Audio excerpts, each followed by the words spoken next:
This is Lynn Ghahary, designer for Scrapbook and Cards Today magazine, with a special Create Today video in honor of World Card Making Day. For today's card, we're going to be using this sketch that can be found in Card Maps 2 on page 6. You can see that this sketch is designed for an Easter card or a spring card, but we're going to be using it to create a fun Christmas card with a shaker detail. Here's a quick look at the card, and let's get started. For today's card, we're going to be using the new Winter Wonderland collection from My Mind's Eye. We're going to be using the 6x6 paper pad as well as some of the dimensional stickers and coordinating baker's twine. We're also going to be using some Spellbinders dies. These are Page Maps dies that have been put out by Becky Fleck in coordination with Spellbinders. To start, we're going to be using a piece of craft cardstock that I've trimmed down to create a 4 3/4 inch square card. And I'm going to be just attaching some patterned paper to the front of the card for our card base. This first piece here is cut 4 1/4 inches, or 4 3/4 inches rather, wide by 2 3/4 inches long. I'm also going to be adding this piece of green patterned paper. This paper is actually from a very old Echo Park collection, but as you'll see, it goes really well with the Winter Wonderland papers and colors, and I really wanted to find a green piece of paper to put down here, and there wasn't one in the collection that I wanted to use. This is just a strip of striped, multi-striped patterned paper that I've cut, and this little blue border here is actually from, I believe it's from a Lily Bee Designs patterned paper. And I just wanted, again, I wanted to pull out that deeper blue that is in the Winter Wonderland collection. So I went to my scrap drawer and I looked around for something that would work. Just a note on the way that I store my scraps, I will, once something gets really small, I have just little file folders in every color, and I will just store pieces of paper in there that I think I will find useful later. And as you can see, I've pulled out 2 scraps for this particular card, so it works. I'm just positioning this piece of paper right along the seam of these 2 patterns. And now I'm going to turn my card over and use my fingertip knife and ruler to trim off the excess. A lot of times I will leave my papers a little bit longer than the actual card base rather than cutting them to size. I'd prefer to just trim later because sometimes if a paper is cut crooked or, I don't want to end up with a paper that is just too short. So I'd rather cut them a little bit longer and then do my trimming later. So that's what I'm doing here. Now this is basically the card base. That's all finished. Now we're going to move along and we're going to start. Before we do that, I just wanted to add a little bit of white craft ink to the edge of my card. This is American Crafts white craft ink.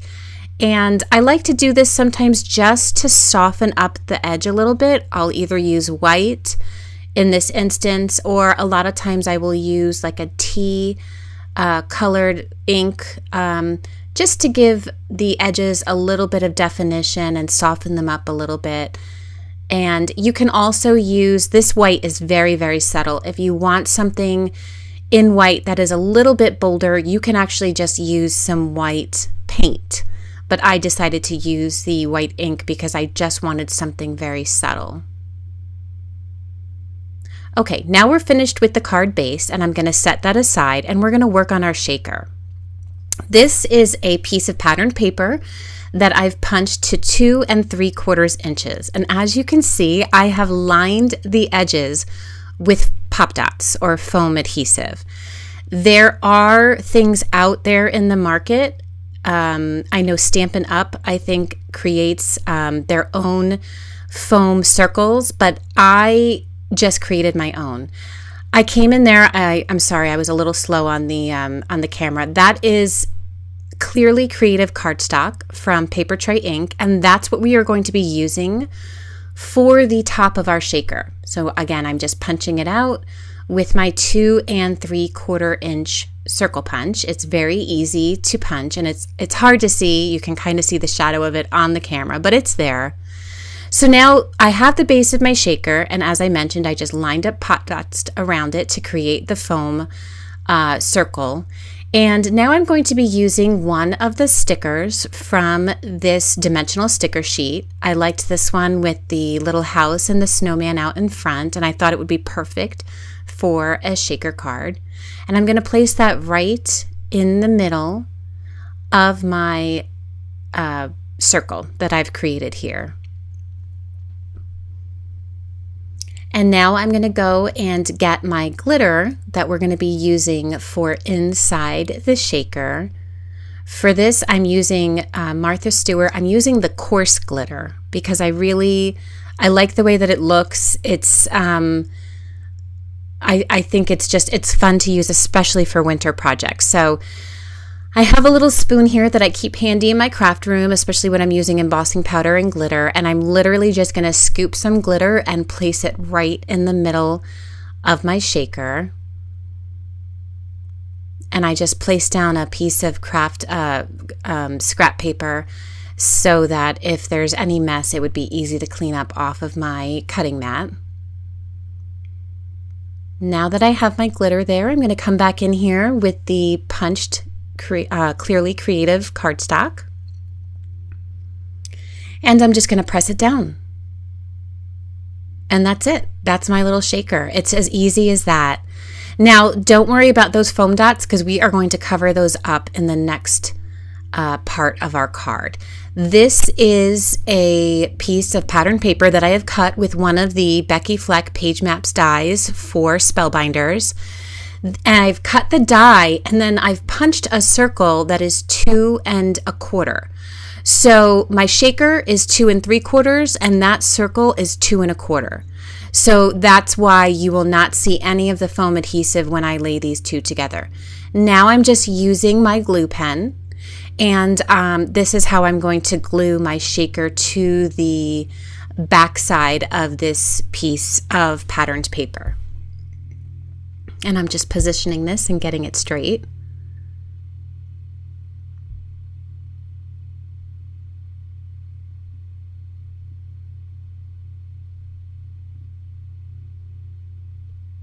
And that's it. You can see that none of the foam adhesive shows because we've cut the circle on the front smaller than the shaker circle.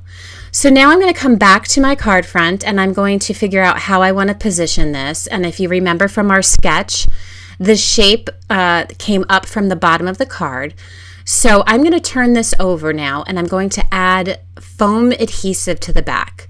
I'm using the same thickness of foam that I used for my shaker so that I know it will lie flat.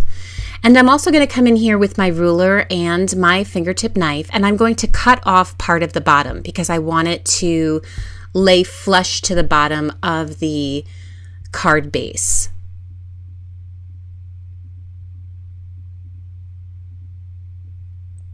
I'm just adding a little bit more foam adhesive. I want to make sure that it's stuck on there really nice and tight.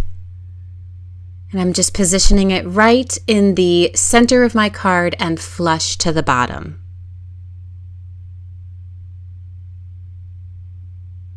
And there you go. You can see the shaker's working.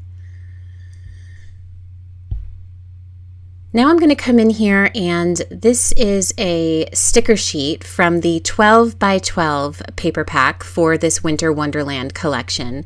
And I'm going to use this sticker here that says Merry Christmas and a Happy New Year. I'm going to use it for the sentiment of my card, and I'm going to adhere it to my card front using some more dimensional adhesive.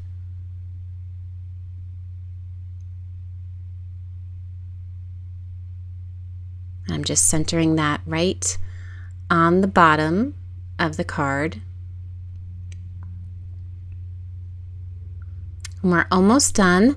I want to add a few buttons to these points that are here on my die cut shape. So I'm going to use, the buttons are from Basic Gray. I'm not really sure which collection, an older collection.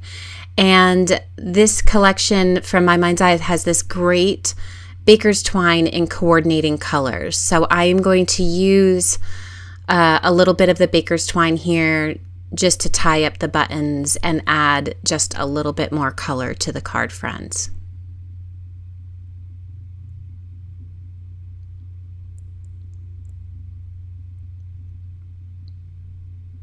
And you'll see the button, it was giving me a little bit of a hard time trying to get the twine through the button. So I have a needle that I often use with baker's twine. It has a very large opening, eye opening on it. And so I just passed the baker's twine through the needle, and then I was able to easily thread my buttons. So I always keep that handy just for some of the thicker twine or baker's twine that doesn't fit through buttonholes. So now I'm just going to use some adhesive dots to stick on my buttons.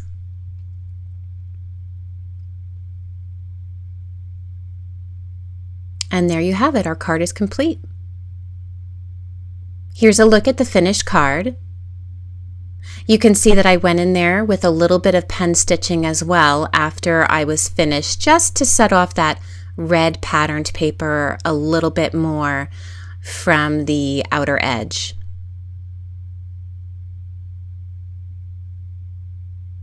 I hope that you've enjoyed this card and video. For more information, please visit www.scrapbookandcards.com.